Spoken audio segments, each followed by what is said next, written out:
Hello, my friends. In our last episode, we started talking about the professional Scrum Master certification. I started sharing nuggets with you about what you need for this exam. And there's quite a number of things.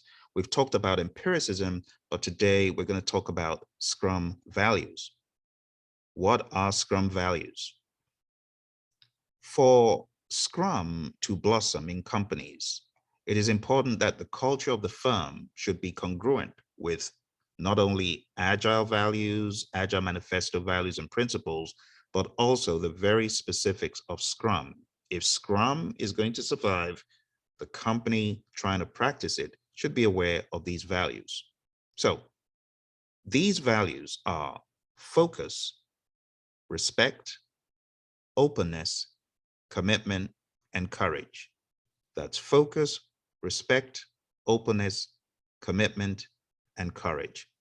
A Scrum professional should demonstrate these values and be able to apply them even when faced with adverse conditions in organizations with a low propensity to uphold these values. In other words, you as a professional Scrum Master, you should understand the values and practice them regardless, whether the organization is or not. And people will see you and they'll follow. As professionals, we live these values and we help others to understand and apply them. The idea is for us to exemplify and support an environment where empirical process, self-organization, and continuous improvement will be more successful. Now let's dive a little bit more into these values. There's a nice infographic somewhere on scrum.org that you'll be able to find and keep these to mind. But in the Scrum Guide, it reads, successful use of Scrum depends on people becoming more proficient in living 5 values: commitment, focus, openness, respect, and courage. Find a way of remembering these. CFOs respect courage. It's a way you can use as a mnemonic. So the Scrum team commits to achieving its goals and to supporting each other. Their primary focus is on the work of the sprint to make the best possible progress towards these goals. That's what we mean by focus. Focus on the work, focus on the sprint. The Scrum team and its stakeholders are open about the work and the challenges.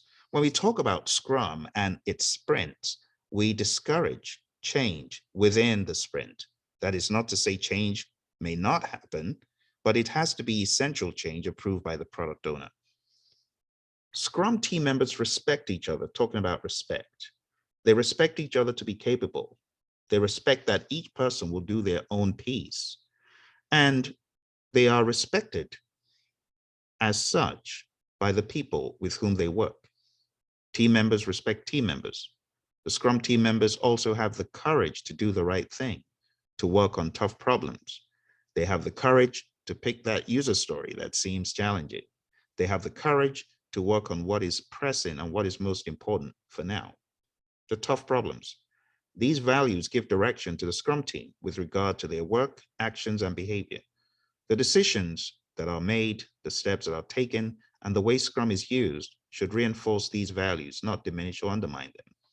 On your exam, you can expect questions that will test you on understanding commitment, focus, openness, respect, and courage, and what to do in situations where you may be derailed from any of these.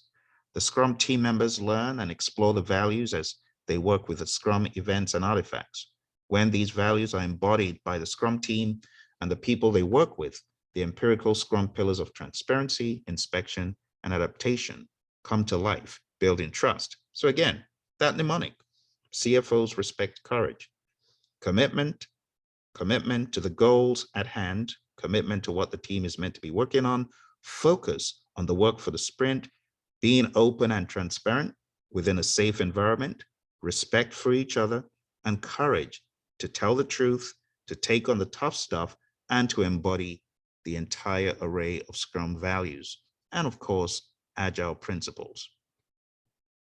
In our next episode, we'll talk about number 3, the Scrum team. I hope you found this useful. Again, if you're thinking of taking the PSM exam, you can go on down to the website. It's scrum.org. I'm not affiliated with them in any way, but I've taken a number of their certifications.